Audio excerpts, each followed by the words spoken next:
તો અરવલ્લીનો કાયદો અને વ્યવસ્થાની સ્થિતિ સામે ગંભીર સવાલો કરતી ઘટના સામે આવી છે। ધનસુરાના વડગામથી યુવતીના અપહરણનો ચોંકાવનારો કિસ્સો સામે આવ્યો। દિન દહાડે રોડ પરથી યુવતીને કારમાં ઉઠાવી જવામાં આવી।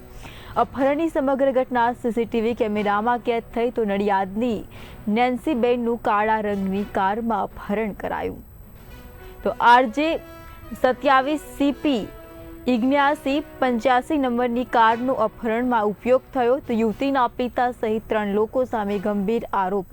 દિલીપ પ્રજાપતિ સહિત ત્રણેય સામે અપહરણની ફરિયાદ। તો કથિત પતિ જીત અલ્પેશ પટેલ ધનસુરા પોલીસમાં ફરિયાદ નોંધાવી। સીસીટીવી ફૂટેજના આધારે પોલીસ તપાસમાં ધમધમાટ શરૂ થયો। તો ધનસુરાથી મહત્વના સમાચાર સામે આવી રહ્યા છે। તો ધનસુરામાં કાયદો અને વ્યવસ્થા સામે સવાલ ઊભો કરતો કિસ્સો સામે આવ્યો।